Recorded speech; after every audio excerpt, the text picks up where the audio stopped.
Assalamualaikum. Waalaikumsalam Bu Erlina. Sugeng Pak. Sugeng enjing Bu. Pripun Pak kabarnya Pak? Alhamdulillah sehat. Alhamdulillah. Pripun selama mengikuti sesi ini ada masalah apa? Alhamdulillah sampai hari ini lancar Bu, dan semua bisa berjalan dengan baik walaupun di sela-sela pekerjaan yang luar biasa, tapi insya Allah dengan manajemen waktu, pembagian waktu masih bisa berjalan dengan baik. Masih semangat kan Pak? Semangat Bu. Ini kan kita sudah di modul 3 kayak itu ya Pak ya. Nah, di modul 3.2 nanti tujuan dari pengambilan saya itu nanti adalah saya akan melakukan sosialisasi jelasnya dalam waktu 10 menit Pak ini, kemudian kita akan melakukan baru nanti di akhir kita akan untuk yang kelas yang kita observasi nanti di kelas berapa? Kelas 12D. 12D. Oke, kelas 12D. Jumlah siswanya? Jumlah siswanya 36. 36. Untuk materinya nanti ini sudah saya cek. Materinya nanti mengenai revolusi nasional ya Pak G. Pertahankan kemerdekaan. Di sini pada pembelajaran yang jalan pakai itu PBL ya Pak G.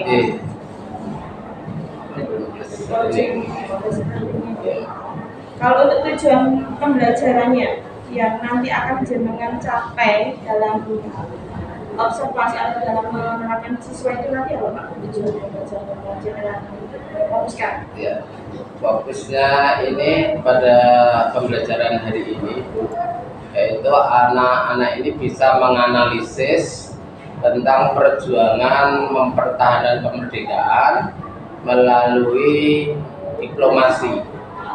Ya, menganalisis perjuangan mempertahankan kemerdekaan melalui jalur diplomasi. Ya, anak-anak ini nanti diharapkan bisa menganalisis perjuangan dari bangsa Indonesia melalui perundingan Liga Jati, perundingan Renville, perundingan Romroyen, dan perundingan KMP.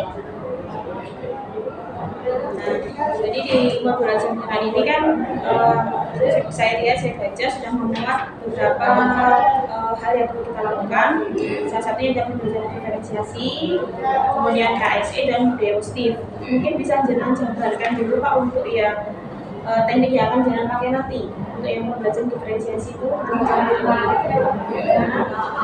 Untuk pembelajaran diferensiasinya, jadi anak-anak ini nanti kami memberikan approach tentang materi itu dari materi yang sebelumnya. Materi sebelumnya itu perjuangan melalui jalur bersenjata. Nah, kemudian masuk di pembelajaran ini dengan perjuangan diplomasi. Persepsi itu untuk menstimulus anak-anak mengingat materi yang kemarin, kemudian masuk ke materi berikutnya. Yang berikutnya kami akan membagi kelasnya menjadi 6 kelompok. Di 6 kelompok berdasarkan profil belajar anak. Ya, sudah kami bagi. Kemarin anak-anak sudah mengisi Google Form untuk profil belajar mereka, bisa kami lengkap. Kemudian dengan profil belajar ini kami memberikan konten-konten yang berbeda. Yang pertama itu kita sampaikan anak untuk melihat video melalui link video yang isinya adalah video itu tentang perjuangan melalui diplomasi. Kemudian anak kami berikan artikel yang ada di surat kabar, kami berikan cuplikan-cuplikannya dan bisa nanti anak searching untuk selanjutnya. Kemudian yang ketiga, anak ini kami berikan semacam barcode. Jadi barcode, anak ini nanti akan barcode, kemudian ada materi yang harus dipelajari di situ. Sehingga ini kontennya. Kemudian yang berikutnya anak kami beri LKPD. Setiap kelompok ini ada LKPD-nya yang harus dikerjakan berdasarkan materi yang dipelajari. Itu kemudian ini satu contoh di kelompok 6 ini anak akan melakukan analisis untuk perjanjian Linggarjati. Ini anak akan menuliskan hasil analisisnya, kemudian nanti hasil analisisnya itu dipresentasikan ke depan dan disampaikan untuk teman-teman yang lain, sehingga apa yang dipelajari setiap kelompok ini akan dimengerti juga oleh kelompok ini. Jadi sudah ke arah pembahasan diferensiasi ya Pak ya? Ya. Kalau itu yang KSE-nya Pak? Di KSE-nya Ibu kami akan sampaikan di sini nanti. Yang pertama tentunya kami memberi mengakses kesadaran kehadiran kelas. Kemudian kami akan berikan keyakinan kelas. Jadi kita sebenarnya sudah membuat keyakinan kelas itu, ya anak-anak itu punya kesadaran sosial. Sehingga harapan kami dengan membentuk kelompok, mereka ini tidak ada lagi yang pilih-pilih anak, pilih-pilih teman, tapi dengan profil yang sama mereka kemudian bisa bekerja sama. Kemudian yang berikutnya kami nanti akan juga sampaikan untuk ada pengantar dalam sebelum pembelajaran, ada penguatan tentang kesadaran untuk berkarakter. Ya, seperti hari ini kita ada karakter Jumat bersih, nanti akan kami singgung di situ. Kelas ini sudah bersih atau belum, hasil kerjanya bagaimana. Itu sebenarnya tadi itu tugasnya wali, tapi karena nanti jam pertama akan kami singgung juga di situ untuk mengumpulkan manajemen diri dari anak ketika disampaikan hari ini Jumat bersih, bagaimana manajemen dirinya dia bekerja untuk teman-temannya dan bertanggung jawab untuk kelas. Budaya positifnya Pak yang akan saya kembangkan. Yang budaya positifnya yang akan saya kembangkan itu terkait dengan kelas ini adalah yaitu saling menghargai pendapat kelompok yang lain, kemudian saling menghormati, yaitu ketika nanti ada kelompok yang maju, kemudian kelompok yang lain mau tanya, tentunya dia harus menunjukkan dulu, saling menghargai. Dan apabila ada, karena satu kelompok itu ada 6 orang, jadi disiplin yang saya terapkan adalah kerjasama. Kalau untuk area pengembangannya Bapak, seperti yang akan saya kembangkan untuk yang akan jangan sampai dalam proses pembelajaran ini, area pengembangan yang mau jangan mendaki. Ya.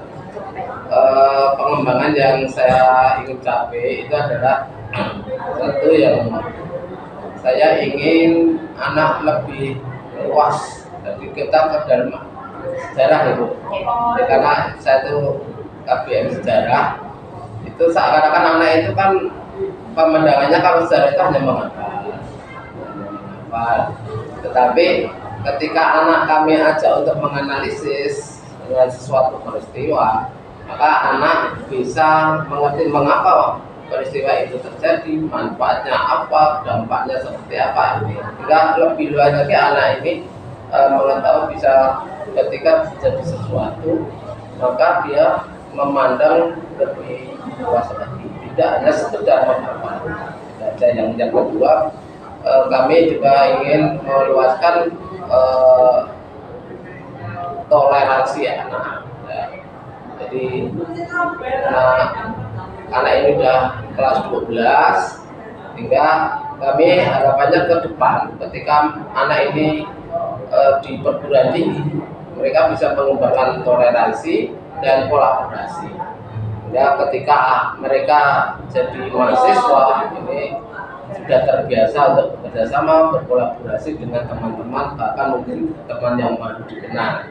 Hingga ini dari ini ingin saya kembangkan seperti itu, sehingga anak memiliki apa namanya kebiasaan disiplin positif tadi untuk kolaborasi dengan dari area pengembangan yang mau jangan sampai tadi kan salah satu antara lain adalah untuk anak itu baru menganalisis ya, menganalisis menganalisasikan dari suatu kejadian yang mungkin awalnya kita menganggap dulu saja dari suatu kejadian yang mungkin misalnya misalnya salah.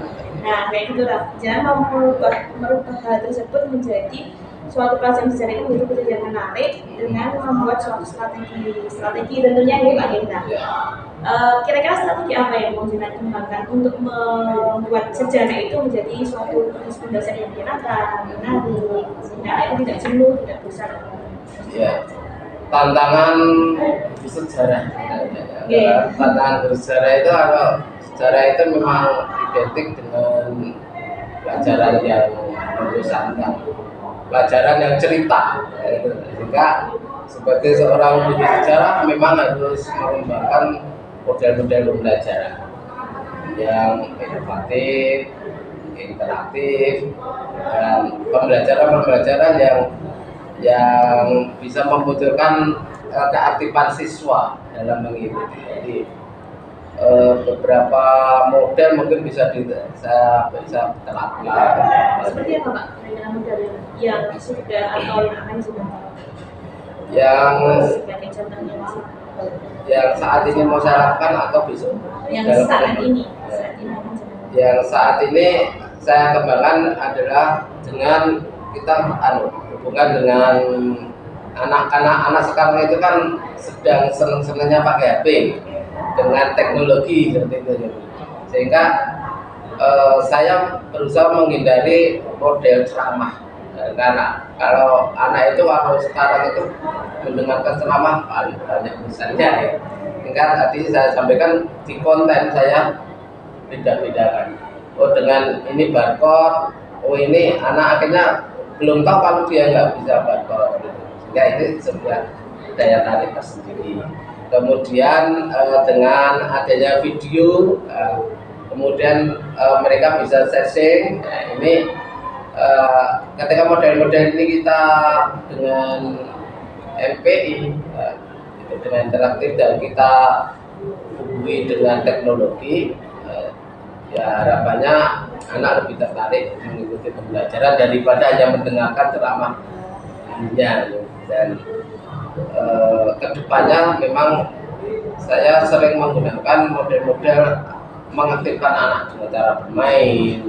Kemudian kami beri motivasi dulu supaya dia persepsi juga anak itu fokus ke dalam pembelajaran. Satu lagi Pak,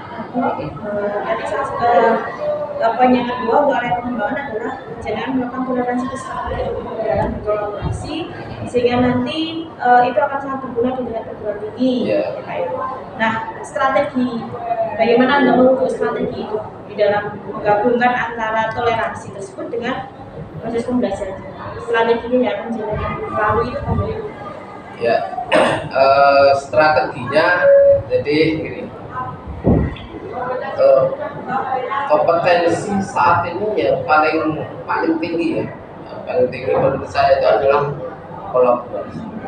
Jadi sepandai apapun anak atau sepintar apapun anak, tapi kalau nggak bisa berkolaborasi dengan temannya atau mungkin guru itu pandai apapun tapi ternyata dia nggak mau berbagi praktik baik, ya sama saja ya. Sehingga anak-anak kami ini nanti saya ajak untuk tadi tetap toleransi ini tetap kita kuatkan, karena sekolah ini kan sekolah maju. Dan tentunya di luar sana akan dibaca juga antar beragama, antar suku, antar ras. Nanti ketika mereka di perguruan tinggi akan bertemu dengan orang-orang yang mungkin dari suku-suku yang lain, kemudian agama-agama yang lain. Sehingga ini kami sadarkan dari sekarang, kesadaran diri mereka bahwa ada orang lain yang ada di sekitar kita yang bisa kita ajak kolaborasi. Sehingga mereka ketika berkolaborasi, bekerja sama, berdiskusi di sini tidak membedakan, oh saya Islam, oh saya non Islam, itu tidak ada. Karena dalam bentuk kolaborasi ya semuanya sama, dan ya hanya di sini saling melengkapi. Siapa yang kurang akan dilengkapi oleh temannya dan saling menguatkan. Ya, teman sejawat itu ya tadi saling menguatkan dengan teman yang lain. Terima kasih Pak untuk tahap observasi ini. Nanti saya akan masuk ke kelas dengan menggunakan fase observasi Pak. Mengenai materi hari ini yaitu mengenai mempertahankan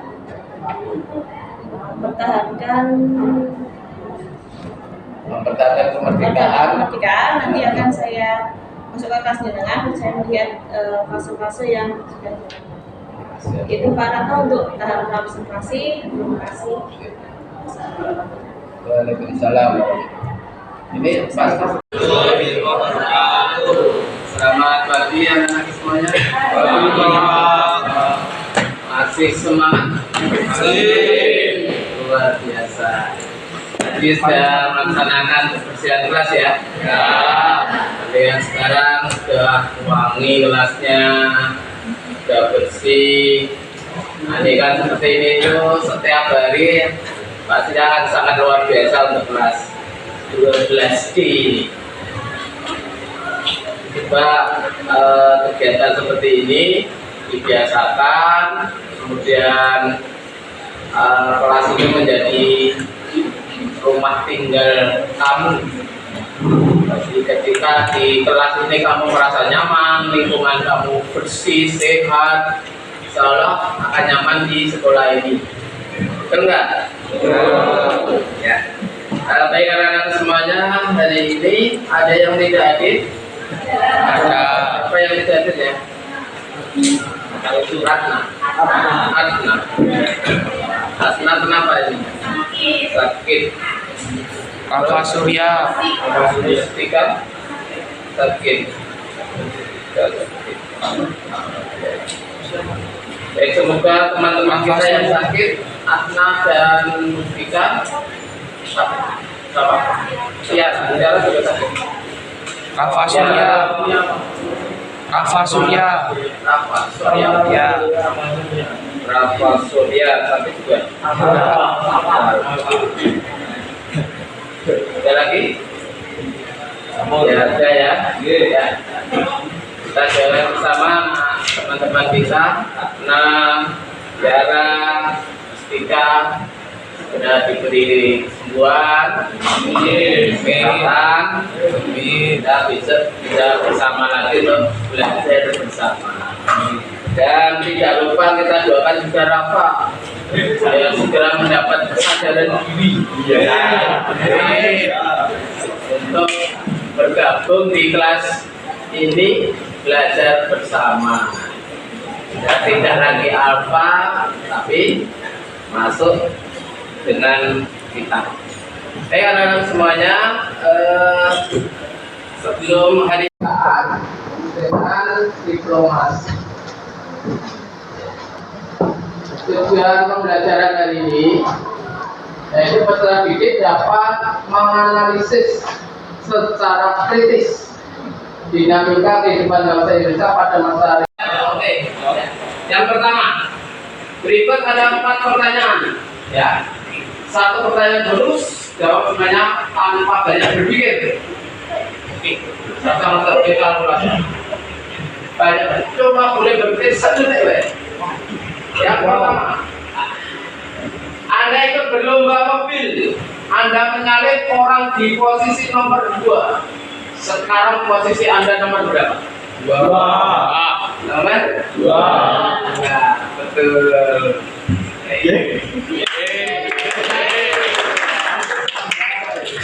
Yang kedua, pertanyaan kedua, jika Anda menyalip orang di posisi terakhir, sekarang Anda di posisi. Dengan ini, ketika bangsa Indonesia berjuang melalui senjata, banyak korban di mana-mana. Biasa sudah tidak efektif lagi. Jelas kalau bangsa Indonesia terus melakukan dengan senjata, tidak akan berhasil. Orang Indonesia hanya pakai bambu runcing. Orang Indonesia pakai keris, Belanda pakai senjata. Keris paling dapat 1 selesai. Kalau senjata senapan, sehingga seperti kasus peristiwa di Surabaya itu, korbannya Indonesia sangat kuat. Jadi kan, kalau ini diteruskan, maka korban orang Indonesia akan semakin banyak. Maka dengan latar belakang itu dilakukan perjuangannya melalui perundingan, diplomasi. Kalau diplomasi nggak perlu adakan korban, pendekatan, perundingan dengan mempertemukan dua belah pihak. Satu ada perundingan. Anda ketahui sudah mendengar kata dari pahlawan. Upacara tunjuk jari, ya. Upacara lagi pertempuran 10 November. Pertempuran 10 November. Lagi Surabaya. Lagi Bandung Lautan Nabi. Jauh. Bandung Lautan Nabi. Lagi kalau mendengar kata hari pahlawan di Ponorogo. Ya, ya betul. Di Ponorogo salah satu pahlawan. Hari pahlawan. Hari pahlawan tanggal berapa? 10 November. Ponorogo ada hubungannya 10 November enggak? Enggak ada. Akhirnya di Ponorogo apa? Apa yang Anda ketahui tentang diplomasi? Dialog. Apalagi? Negosiasi. Apalagi? Perundingan. Kalau perang? Pertempuran, angkat senjata, pembunuhan, korban, itu ya. Yang akan datang dari ini. Ya.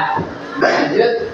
Tadi, ketika kita mendengar kata hari pahlawan 10 November, maka kemudian ada tahun 1945 di Surabaya.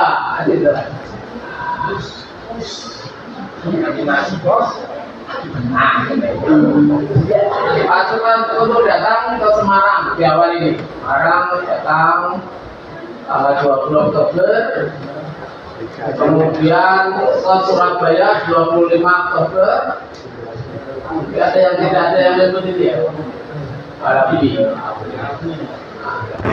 liburan di Surabaya. Ini kemarin sudah kita jadi 6 kelompok. Kalau ada anak teman kita yang tidak hadir, ya berarti anggotanya kurang. Apa ya? Tiap kelompok ini ada 6. Kemarin sudah saya kirim di grup ya. Ini. Silakan sekarang membuat kelompok dulu. Kira berkelompok menurut kelompoknya masing-masing. Bisa.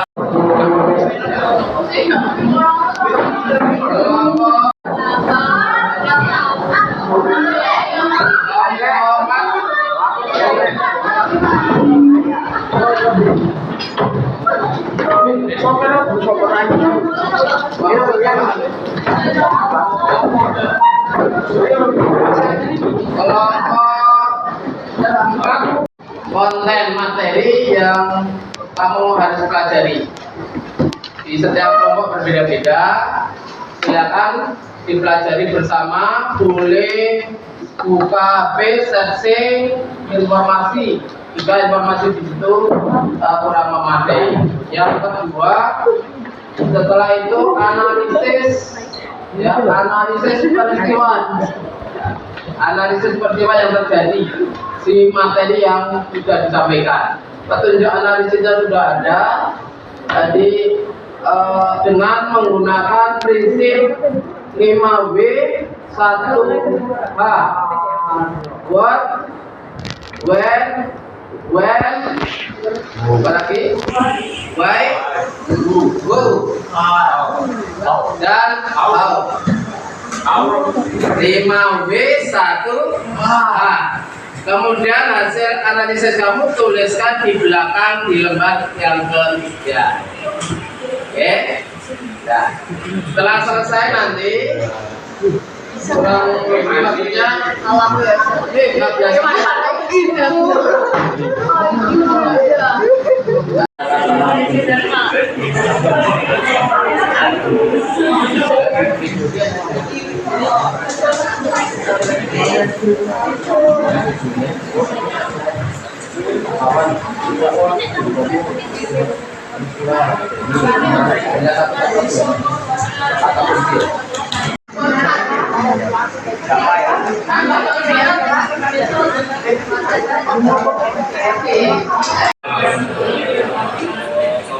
semuanya. Jadi saya dari kelompok 2 yang ini dapat pembahasan mengenai analisis perjanjian ataupun perjanjian Renville yang nanti disediakan oleh pengajar saya. Sebelum itu izinkan saya mengambil dulu. Nama saya Agioto Dana. Saya nomor absen 02. Saya nomor saya mengajarkan.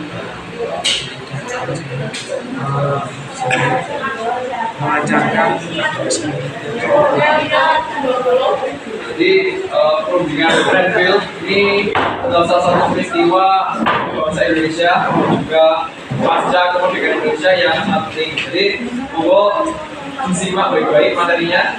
Monggo nanti kalau ada pertanyaan disiapkan dulu, nanti sesi akhir kita ada sesi pertanyaan dan kita jawab.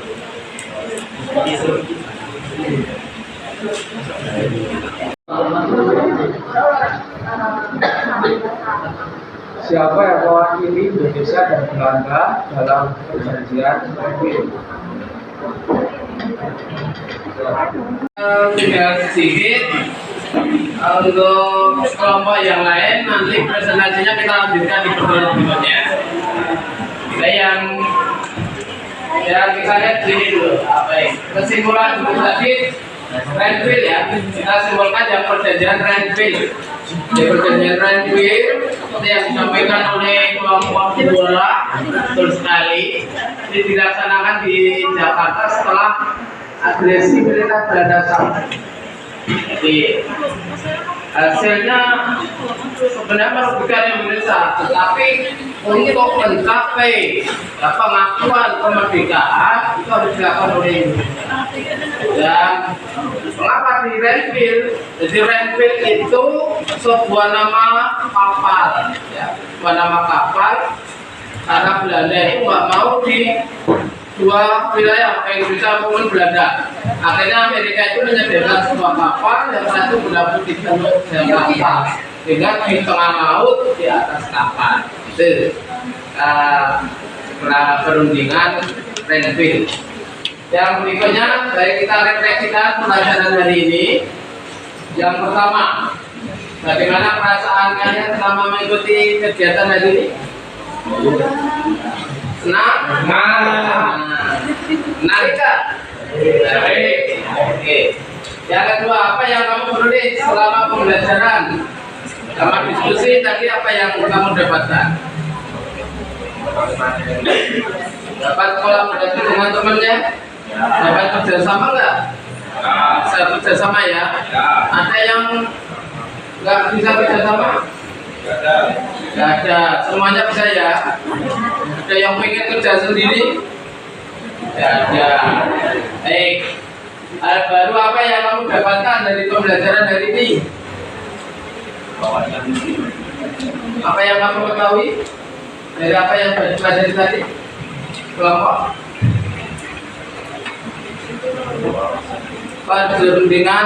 perundingan untuk memperjuangkan.